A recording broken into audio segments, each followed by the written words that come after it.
Have you ever wondered what it would be like to face the unthinkable at an age when you're just beginning to discover the world? Imagine waking up one day and realizing that your life, as you know it, might be coming to an end. It's something most of us never consider, but for some, it becomes their reality. This is the story of a young girl who found herself in the fight of her life, only to discover that death might not be the end, but the beginning of something far greater. I never imagined I would face death at just 12 years old, yet there I was, lying in a sterile hospital bed, feeling my strength slip away with each passing minute. The sharp scent of disinfectant stung my nostrils, and the constant beeping of machines created an eerie soundtrack in the small, dimly lit room. My name is Sarah, and this is the story of how I died, met Jesus, and learned the truth about the end of the world. It all started with something as simple as a headache. At first, my parents brushed it off, thinking it was just stress from school, or maybe too much time in front of a screen. But as days passed, the pain grew unbearable, and fatigue settled in like a heavy fog. My mom, concerned, took me to the family doctor, who ran some tests. Then came the devastating news. The doctor's voice trembled as he told my parents I had a rare disease, one whose name I couldn't even pronounce.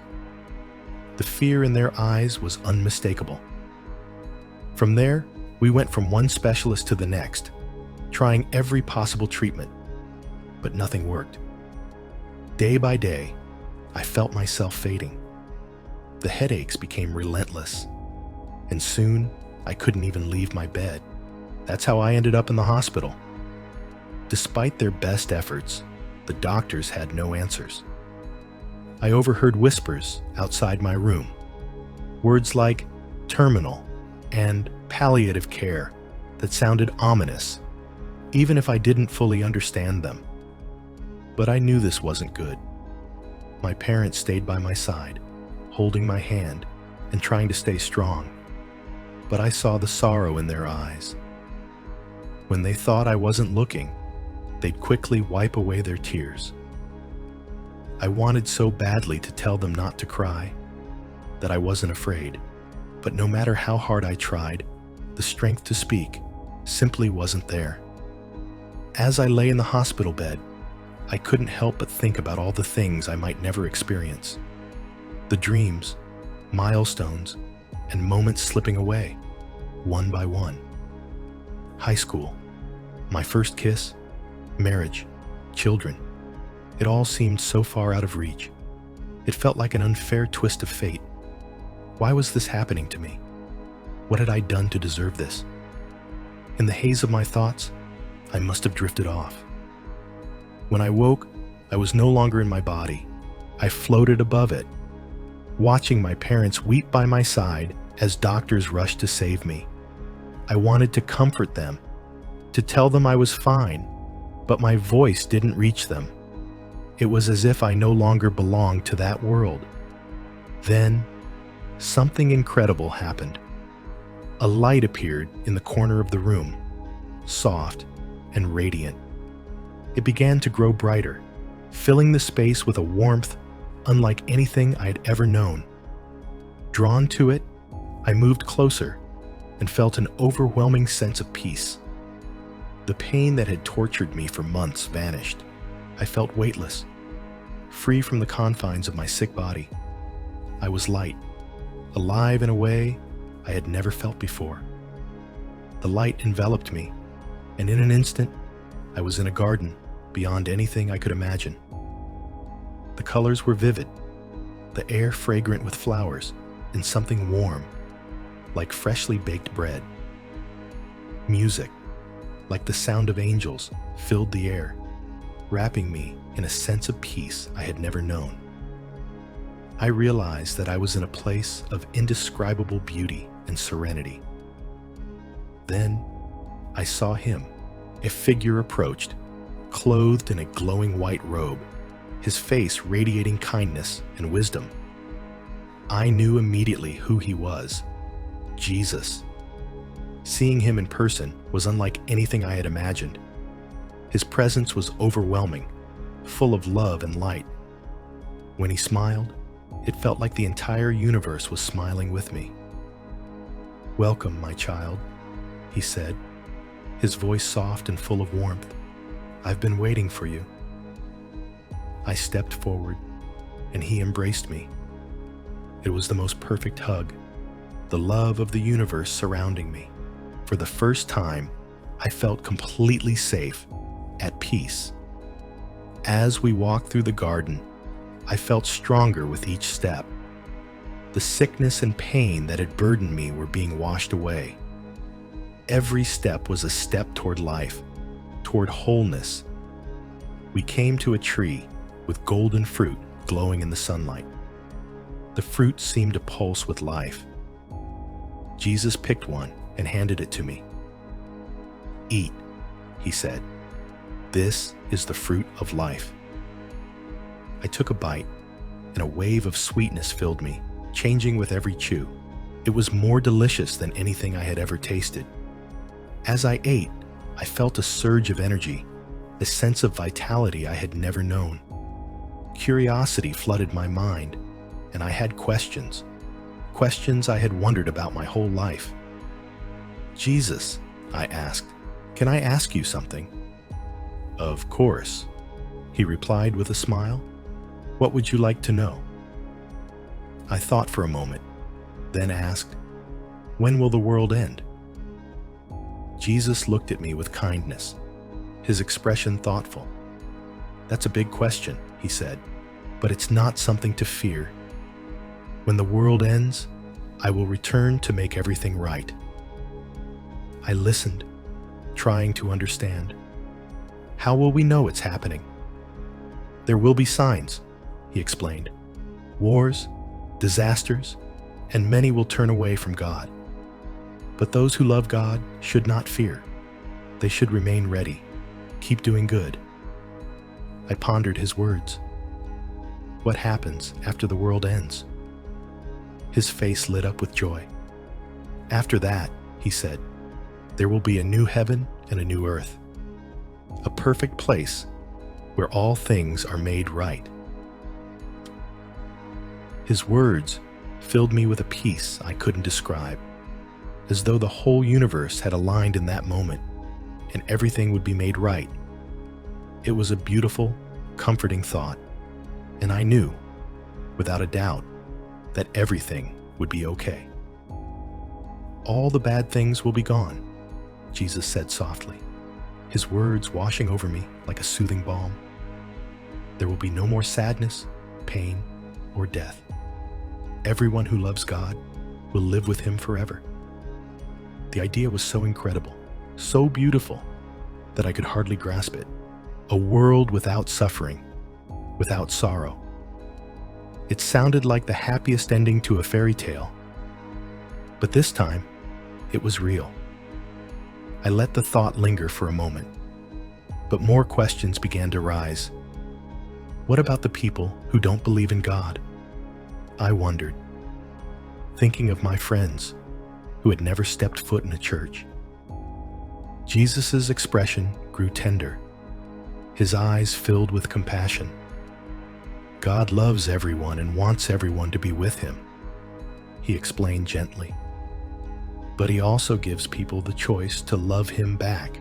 Those who choose not to be with God will be separated from him. His words struck me deeply. It made me realize how important it was to share God's love with others while there was still time.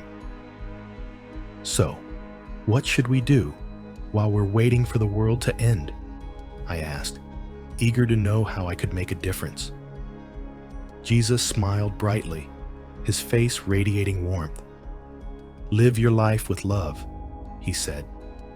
Love God with all your heart and love others as you love yourself. Help those in need. Forgive those who hurt you. Pray and read the Bible to know God better.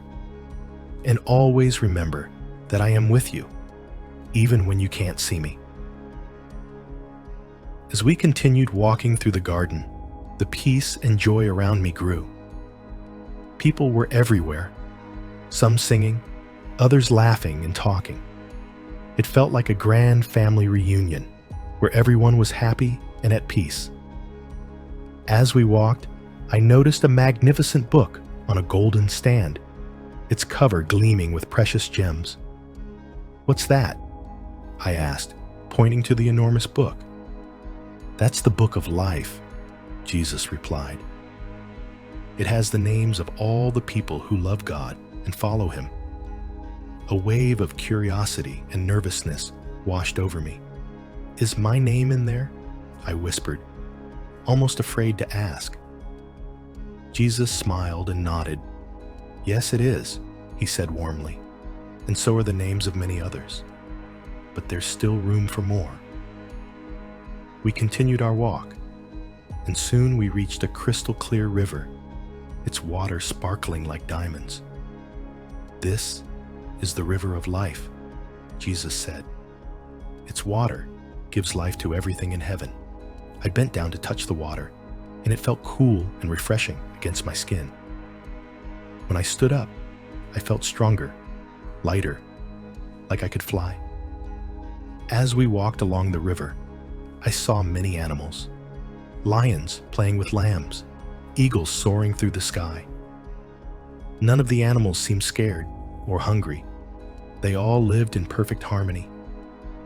"In heaven," Jesus explained, "all of creation lives in peace. There's no fighting or hurting here." We soon came upon a breathtaking city. Its walls were made of precious stones, glittering in the light, and the streets were paved with gold. But not just any gold.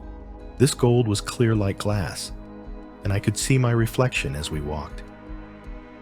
"This is the New Jerusalem," Jesus said. "It's where God lives with His people." The city was filled with light, but not from the sun or moon. The light came from God's glory, illuminating everything.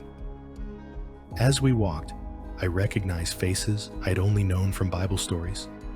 Moses with his long beard, David with his sling, and Mary with her gentle smile. They all smiled and waved as we passed. I felt like I was part of something far greater, like I had always belonged. We came to a great throne in the center of the city, shimmering with a light that seemed to come from within. "This is God's throne," Jesus said. "From here, He rules with love and justice." I stood in awe before it, feeling the weight of God's presence all around me. I felt completely loved, accepted, like I was exactly where I was meant to be. And then I heard it. A choir of voices, singing the most beautiful music I'd ever heard. Angels and people alike praised God in perfect harmony, their voices filling me with an overwhelming joy. I wanted to join them, to sing with all my heart. But then Jesus looked at me with a hint of sadness in His eyes. "It's almost time for you to go back," He said gently. My heart sank. I didn't want to leave this place of peace, of beauty. "Do I have to?" I asked, trying to keep the sadness out of my voice. Jesus nodded, His expression soft but firm. "Yes, my child, you still have work to do on earth. People need to hear about God's love. You can tell them what you've seen here." I understood, but the thought of leaving still made my heart ache. "Will it hurt to go back?" I asked, remembering the pain I had felt before. Jesus pulled me into another comforting hug, full of reassurance. "No, it won't hurt," He said. "And remember, I'll always be with you, even when you can't see me." We began walking back through the garden, and Jesus spoke once more, His voice serious yet filled with love. "Remember," He said, "no one knows when the world will end. But that's not the most important thing. What matters is how you live each day. Love God, love others, and be ready when I come back. I nodded, both saddened to leave and excited to share the love I had experienced. As we approached the bright light that had brought me here, Jesus stopped and looked at me. "Are you ready?" he asked. I took a deep breath and nodded. "I'm ready," I said, trying to sound brave, though my heart was still heavy. Jesus smiled and hugged me one last time. "Go with my blessing," he said, "and remember, I love you always." With that, I stepped into the light, knowing that my journey was just beginning, and that I would carry the peace, love, and wisdom of heaven with me wherever I went. With that, I felt myself floating back through the light. Everything blurred. Then I opened my eyes. I was back in my body, in the hospital bed. My parents were still there, looking exhausted and worried. I took a deep breath, and they gasped in surprise. The doctors rushed over, astonished. My parents embraced me, tears of joy streaming down their faces. "Sarah, oh Sarah," Mom sobbed, clutching me tight. "We thought we'd lost you." Dad, who I had never seen cry before, gently stroked my hair, his voice trembling. "It's a miracle," he whispered, overwhelmed. The doctors couldn't explain it. My illness was gone without a trace. They called it a spontaneous remission, but I knew better. I had been healed in heaven. As I grew stronger, I shared my experience with my parents. At first, they were skeptical, thinking it was just a dream. But as I described heaven, the flowers, the music, and Jesus' kindness, they began to believe. "I believe you, sweetie," Mom said one evening. "God works in mysterious ways." Dad nodded, his eyes filled with gratitude. "We're just so thankful to have you back." I couldn't stop thinking about what Jesus had said about the end of the world. It wasn't something to fear, but to prepare for. I knew I had to share this message with others. When I returned to school, everything seemed brighter. The sunlight, the smiles of strangers, even a rainy day felt more beautiful. I began talking to my friends about God. Some were curious, others thought I was crazy. But I remembered Jesus' words. Tell others while there's still time. One day at lunch, Emma, my best friend, asked, "Do you really believe all that stuff?" I nodded, my heart full. "It sounds crazy, but I was there, Emma. I saw it." She looked thoughtful. "So what happens to people who don't believe in God?" she asked. I recalled Jesus' sad expression when I asked the same question. "God loves everyone," I explained, "but we all have a choice." Emma was quiet for a moment. "I've never really thought about God before," she admitted. "But the way you talk about him, I want to know more." I smiled, warmth filling my heart. This was exactly what Jesus meant, to share his love. Over time, I changed. I became more patient, kinder, seeing the good in everyone. I volunteered at the animal shelter, remembering the peaceful creatures in heaven, and joined the church youth group. Every chance I got, I shared God's love with others, telling them about being ready for Jesus' return.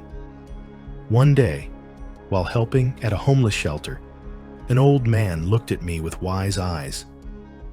"You've seen it, haven't you?" he asked. Surprised, I replied, "Seen what?" "Heaven," he smiled. "I can see it in your eyes. You've been there." I nodded, amazed. "How did you know?" He chuckled. "I've been there too, many years ago. It changes you." We talked for hours, sharing our experiences and comforting each other. It was reassuring to know I wasn't alone. As the years passed, I never forgot my experience or the message Jesus had given me. A message of love, hope, and preparing for his return.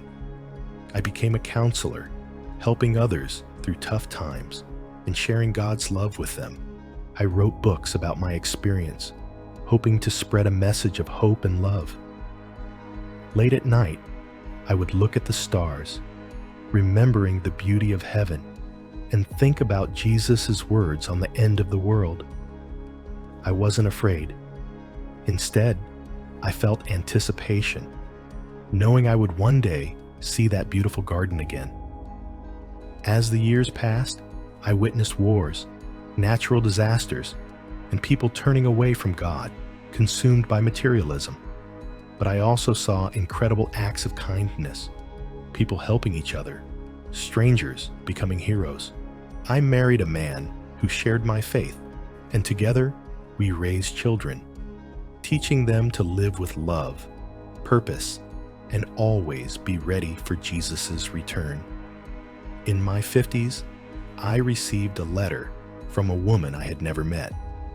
She wrote that reading my book had given her hope when she was on the brink of giving up. "I found my faith again," she said. "Thank you for sharing your story."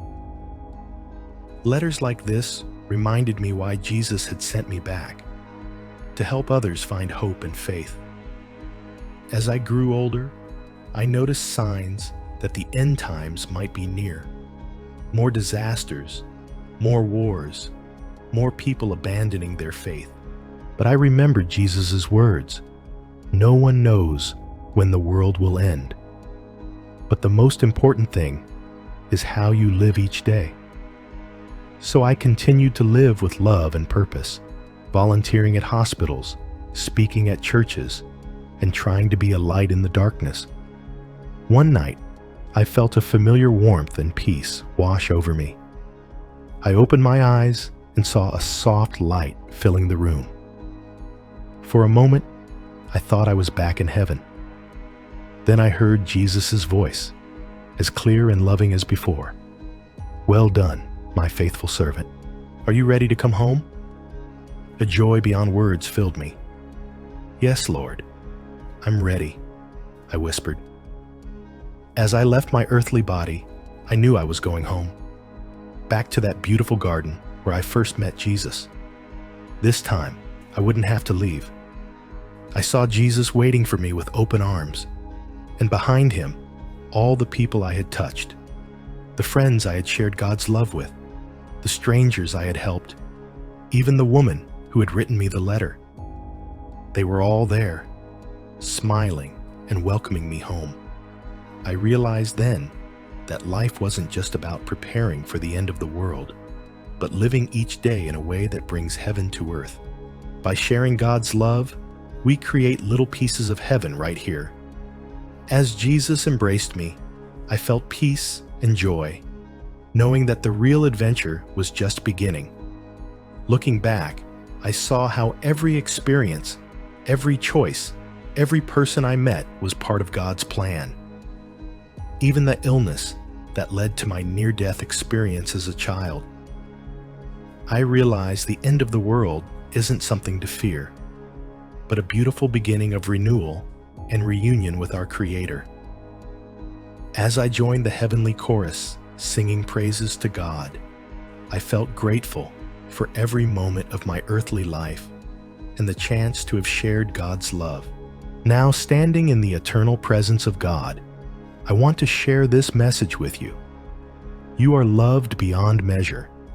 The end of the world, whenever it may come, is not something to fear. It's the beginning of something beautiful, a reunion with our Creator. It's a promise of renewal, justice, and love triumphant. But the beauty of it all is that you don't have to wait for the end of time to experience a piece of heaven. Every day, through your actions, words, and love, you have the opportunity to bring heaven to earth. Remember what Jesus said, "Live your life with love." Love God with all your heart, and love others as you love yourself. Help those in need. Forgive those who hurt you. These are not just words. They are the blueprint for a life well lived, a life that makes a difference. Every act of kindness, every word of encouragement, every moment of forgiveness creates ripples in the world, touching lives in ways we might never fully understand. So don't focus on when the world will end. Instead, focus on how you can make the world a better place while you're here. Share your love generously, forgive freely, and help others whenever you can. These are the things that will matter in the end. And if you're struggling, feeling lost, or hopeless, remember this: you are not alone. God's love is with you, even when you can't feel it. There is always hope, even in the darkest times. I know, because I've been there, facing illness and even death. But I've also felt the incredible peace and joy that comes from knowing God's love.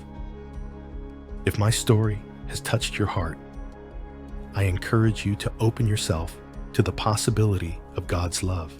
Seek Him out, talk to Him, read His Word. You might be surprised by what you find. And know this: just as Jesus told me, He is always with you, even when you can't see Him. He loves you more than you can ever imagine, and He has a unique purpose for your life. As I share the final part of my journey, I want to leave you with this: heaven is real, and it is beyond anything we can imagine. But the incredible truth is that we don't have to wait until we pass on to experience a taste of heaven. We can create little pieces of heaven right here on earth through our love, kindness, and faith. So live each day as if it could be your last, not in fear, but in love. Be ready for Jesus, not by withdrawing from the world, but by engaging with it fully. Spread love and hope wherever you go. Who knows? Perhaps one day we will meet in that beautiful garden.